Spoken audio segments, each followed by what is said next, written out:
Let us not dawdle, for there are grudges to settle, and new entries in the Dammer's Cron to right!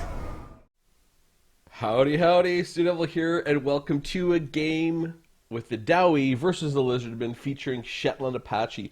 Now, we've had ShetlandApachee on the channel a few times before because he's a dwarf main, he's an amazing player, he has an awesome Discord. I'll put a link to his Discord in the description because it's all about tournaments. He and his clanmates developed the Warhammer Cup, I think they call the tournament rules, which everyone follows and seems to like, and they keep those developed. And I love watching his games because he's very creative as a dwarf player, and he does try very different styles of builds, and they all have a very good reasoning behind them. And I want to go over this build very specifically because I think it can be very informative if you're learning multiplayer or looking at different sorts of builds. And this also is featured on JanetOnOccasion's channel. If you don't know JanetOnOccasion, I mean, everyone on my channel should go over and subscribe to him right now. I'll put a link in the description to this game. Janet does a lot more cinematic and really great casts and stuff like that. This is going to be more of a discussion on the concepts that Shetland is utilizing here. So this is a very elite little army, first of all. It has the Peak Gate Guard that do magic damage. They have the Armor Sundering, which reduces armor by 30, not that it's really required because they're armor piercing. He has the Grumbling Guard, Longbeards with great weapons, and they do have that Vigor aura that helps keep all your troops ready to go. And he has the Norgrimling's Ironbreakers, which are arguably the most, not arguably, they are the most powerful unit in the Dowie roster. And they're just absolutely amazing. And really, that's a very elite. Inside this elite outside is the Giant Slayers that are chevroned up to 3 chevrons, who are also armor-piercing, amazing, anti-large. I think their charge bonus for large is like 30. Yeah, 30. It's ridiculously good. And it's supported all by Thorgrim Grudgebearer, who has that big +9 melee attack for everyone, which gives all these elite infantry even better stats. And of course he backs that up with Oath of Vengeance, which he can give something -27 melee defense for 44 seconds, which is devastating. He has Stand Your Ground for the 27 melee defense and 16 leadership. And he also brought the High King. And since this has been changed, we're seeing this more. And it's ShetlandApachee. I've seen this used in a few times because he brings it so that if you don't focus down Thorgrim, you get that +9 melee attack for all your troops for the entire game. If you do focus down Thorgrim, you risk giving the entire army for the Dowie +8 melee attack, +8% charge bonus, immune to psychology, and +12% weapon damage map wide, plus the +9.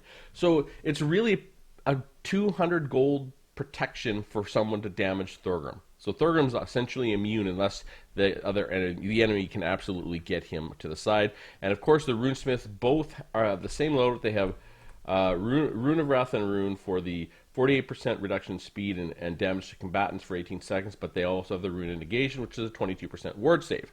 Now, if you're building your armies, you know, lots of people, there will be people out there that make fun of quote-unquote dwarven geometry just because they don't like this style of play. There's lots of people that hate the dwarves.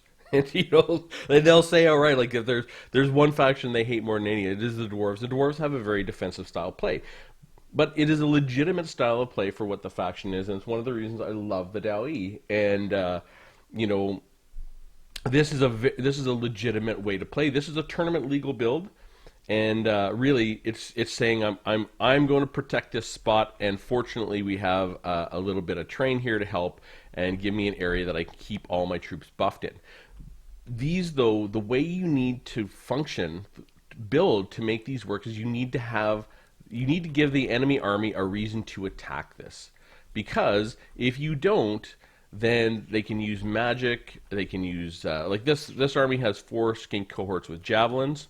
It has Lord Croak, who has these massive ability, the Deliverance of Itza. You know, the first one is good against a single combatant. The second one's good against the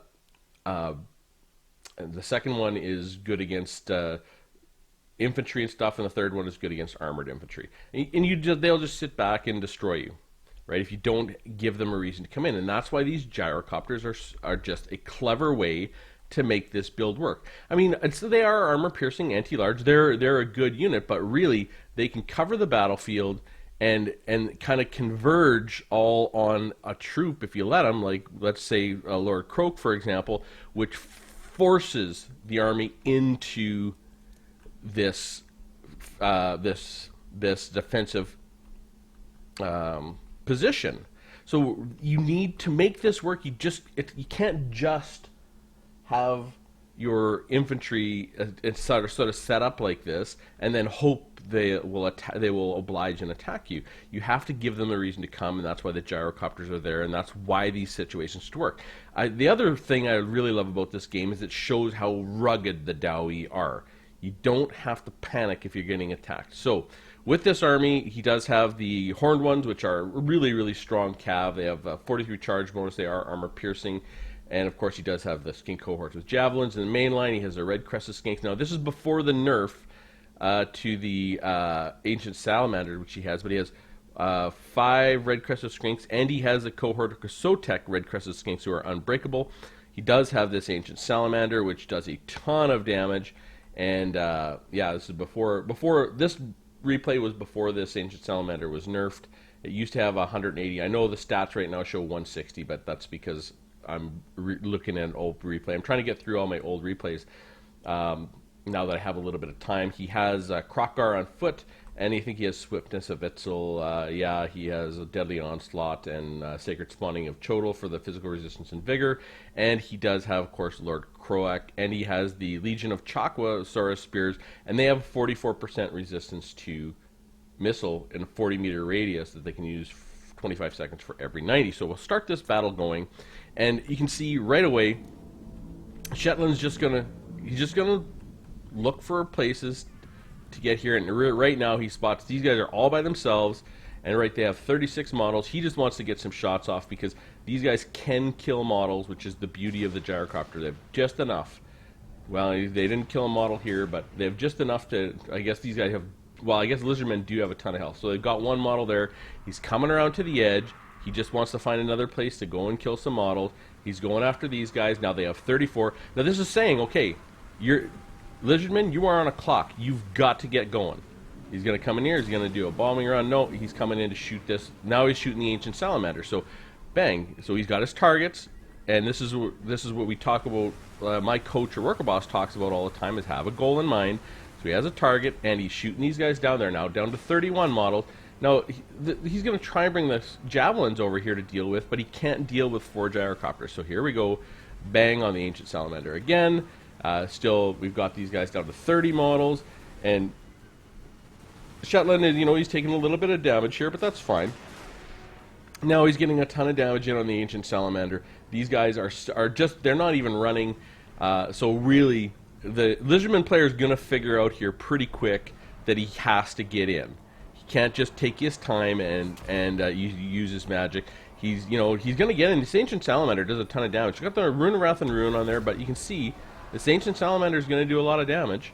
But the Dawi are rugged, so he's just going to sit there and wait. He does have the Rune of Wrath and Rune of Negation to reduce that damage. You can see that's going on, but here comes the which one is this? The Spawning of Itzel or whatever. That's going to do some damage, and in comes the other gyrocopters. You can see he's just continually shooting at that ancient salamander. Now, finally, this guy's realized, hey, I got to get in there and get attacking. So now he's waited a little longer, and he's going to come in sort of all messed up. He's got troops still back here. He doesn't have everything together, and he's engaging the line in sort of piecemeal, and this is exactly what you don't want.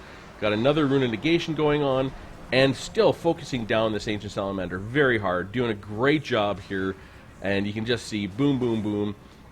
There we go. It's gonna rout, and the other now, this ancient salamander is really in rough shape, and he can chase him off the field, and that is one threat gone. And you can see this is where you start to make your opponent panic. Your opponent's coming down here, and now he's got everything coming down here. There's only one unit on this side and nothing on this side, which is fine, but really he's allowed the gyrocopters to do their job. He is casting spells, but this makes this even easier to sort of hold that position.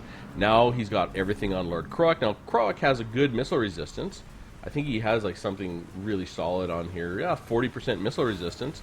But now Shetland has got that going on. So he's got no more blasting charges in here. We've got horned ones in. They're not going to do good against the Grumbling Guard and the Giant Slayers, obviously. But another spawning or whatever Itzel comes in, or defensive Itza, and it's beating up the Giant Slayers. But see, here he comes with the gyrocopter with brimstone guns, and he's going to pick another target. He's going to come in, and he got some a shield of Chakwas going on, 44% damage resistance. The Giant Slayers are over here defending. We've got the Norgrimling's Ironbreakers, and this part over here is doing just fine. Like this, everything's sort of piled in because he's going for some bombing runs. Now this might be a slightly messed up the replay, so I don't know. Maybe he did hit with that bombing run, but really, the gyrocopters have been able to get some shots in. And now here come the Northern Ironbreakers. They're going in skiing cohorts, and everything is starting to rout. Now the Peak Gate Guard have routed, but the main body of the army is still in here fighting, and managed to get rid of the horned ones. The Dragonback Slayers are down to one model, and they'll keep chasing them. And I think so the gyrocopters with brimstone guns are now going after Lord Croak. And the rest of the army is just fighting here in the pits. This is what dwarves are great at. This is what dwarves love to do. Krokar's coming in here fighting. Thorgrim's a good combatant, and he's sitting on top of his units and coming in for another bombing run. We're getting the Legion of Chakwa. We got the Norgrimling's Ironbreakers getting in here. This is sort of what the dwarves are best at, and this is the kind of fight that the dwarves obviously wanted them to commit to. Got another shield of the old ones in here.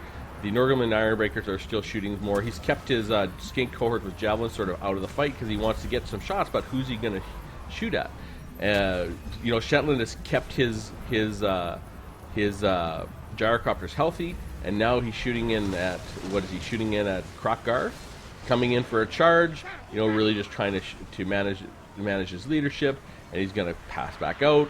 And everything in here, the leadership is doing just fine. The Runesmith still steady, and now out comes Kroakgar, and he is getting shot. So he's getting shot by the gyrocopters, and he's going to send in here his red-crested skinks. This Legion of Chakwa has got the Rune of Wrath and Rune on it, and really, it's just a matter of maintaining this pocket, and once you've got it, and which isn't actually that difficult for the Dowie. The tough part is actually getting everyone to pop into there for the fight. So, again, I'm not sure, because this is an old replay. Sometimes replays sort of get a little bit messed up. But the basic parts of the fight that I really wanted to show have already been demonstrated. So I'm just going to fast forward it in here. Because you see weird things happening with old replays, like some units, they just stand by when they're actually really not. And you can see Lord Croak is getting focused down, and boom, he's going to get shot down by the gyrocopters. And I think that actually happened. Yeah, Lord Croak died, and everyone else just keeps fighting. We got the Norgrimling's Ironbreakers and the gyrocopters with brimstone guns. I just want to get to the end plates and sort of have a bit of a discussion about how the rest of the army did. So the Lizardmen army breaks, and away we go. So the final numbers here are really strong, like 68 for Thorgrim, 47-33 for the Runesmiths, 32 for the Grumbling Guard, 35 for the Giant Slayers. They sort of got focused down by Lord Croak, Croak or whatever you want to call him. Peak Gate Guard 53, Norgrimling Ironbreakers 205. 41, 22, 28, and 14 for the gyrocopters. But it's the concept that I wanted to talk about and show in this army, because I know a lot of you guys are like me. You like defensive positions. That's part of why you like the Dowie, because they're a very defensive faction. And you may find, if you've played multiplayer, that you've struggled with your own defensive positions because of of not doing what ShetlandApachee has done here, which is make an offensive position, but force your opponent into it. It is an unpleasant, feeling. Like the Lizardmen player did not want to come in and get into that fight with the Dowie. The Lizardman player would have rather just stood back, used all of Croak's magic, and used all of his all of his javelins, and just shot away. That would have been a much better situation, obviously. And used the ancient salamander and just bombarded the position. But it was forced over with the gyrocopters and the brimstone guns, and that's why I think it's important to talk about this part and aspect of the game. It's something that only dwarf players can appreciate and love. Like, every time I play a defensive position, and play defensively, not every time, lots of times I play defensively, you will get, it's easy to play the dwarves when you camp, right? Well, this is what the dwarves are, but this is not camping. It isn't.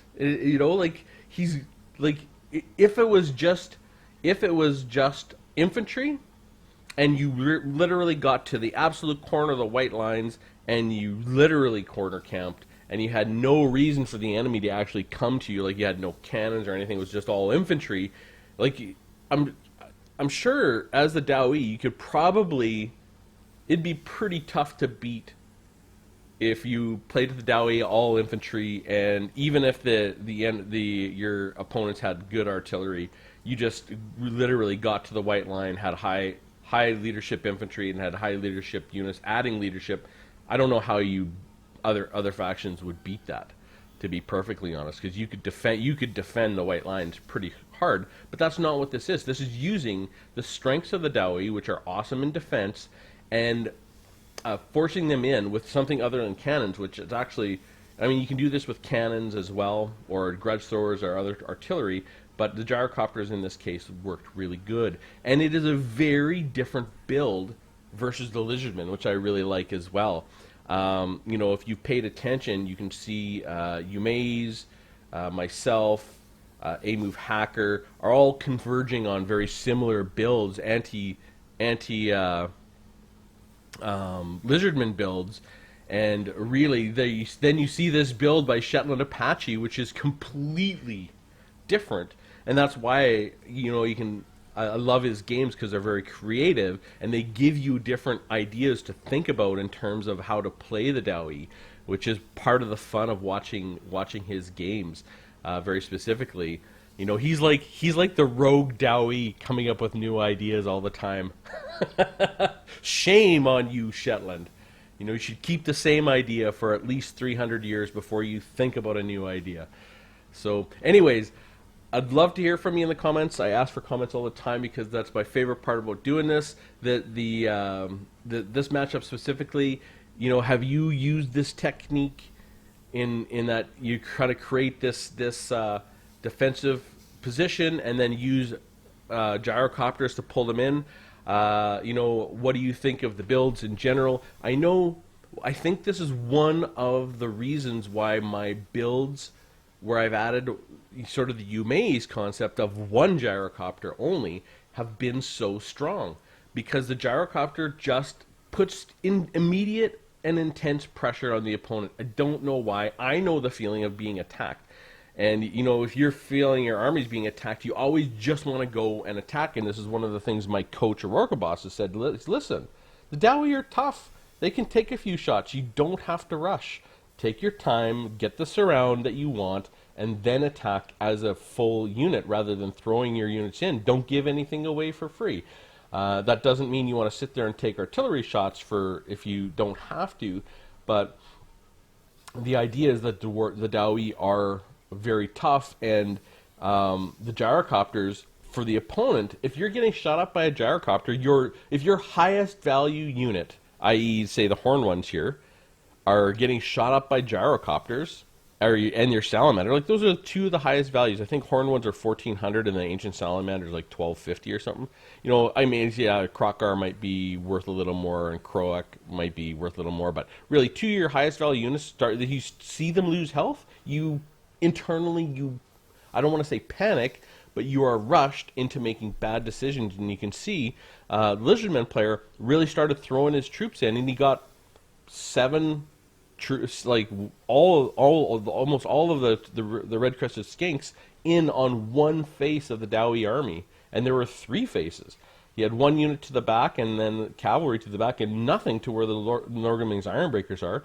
And he certainly could have done that. That's not criticizing the other player. That's just, I know that feeling. You just want to get everything engaged. And so it's easy to make mistakes, and that's one of the big powers of the gyrocopters, and that's one of the interesting ways to use this concept to make a very different Dowie build, a super elite build that is tournament legal. So, love to hear from you, and I hope you found it interesting. And with that said, I'll see you soon.